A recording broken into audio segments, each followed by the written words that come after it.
Halo everyone, Assalamualaikum warahmatullahi wabarakatuh. Let me introduce myself. My name is Hana Muthia Kharunila. I'm from the afternoon class. My student number 321910066. So in this video, I will give you an explanation about nonverbal communication. Nonverbal communication, the transfer of information from one person to another without using words or spoken language.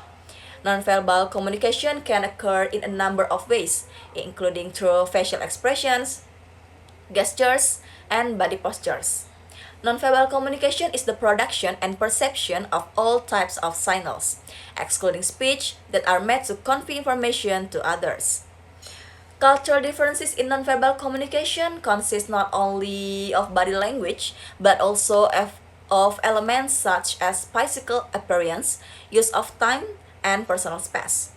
Nonverbal elements of communication can provide information about a person's economic condition, culture and educational level, self-esteem and self-confidence, mood, reliability, and status to others. In nonverbal communication, we also compare gestures and body language.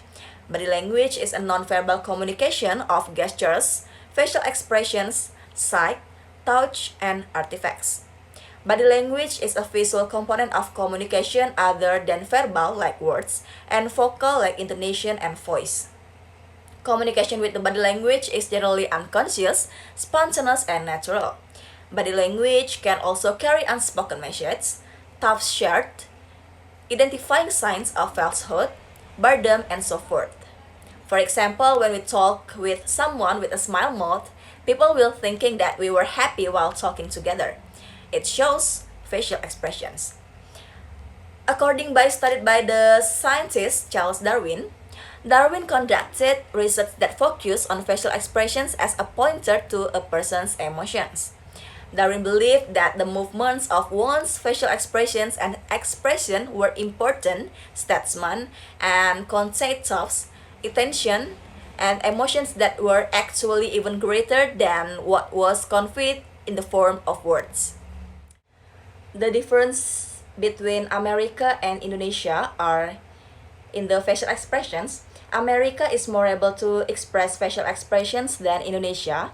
For example, when you are angry, sad, or happy, America does not hide its feelings of sadness, anger, disgust, or fear of people, while Indonesia tends to hide its feelings more when it is sad or angry.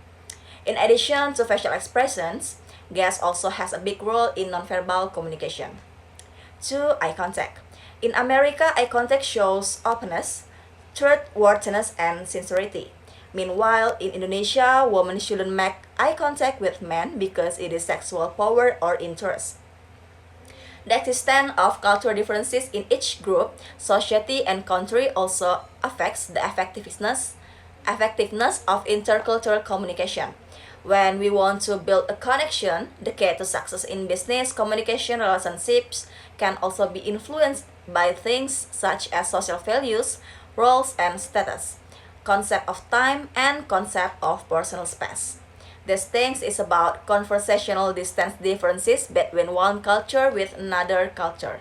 For example, in casual conversation, the typical American will maintain a distance of roughly 1.5 to 3 feet from their conversation partner. This distance will typically change based on the situation and the relationship of the people involved. For intense, professional conversation takes place at a slightly farther distance, and conversations between close friends or family members will be slightly closer when speaking. While the rules are fairly standard for Americans, those from other cultural backgrounds may have an entirely different idea of what is appropriate or comfortable. For example, Indonesians tend to prefer standing at least arm length from one another. When conversing with friends and close acquaintances, this distance is a bit shorter. So that's all the explanation that I can give to you. I'm sorry if there's mistakes. See you on the next video and bye bye. Assalamualaikum warahmatullahi wabarakatuh.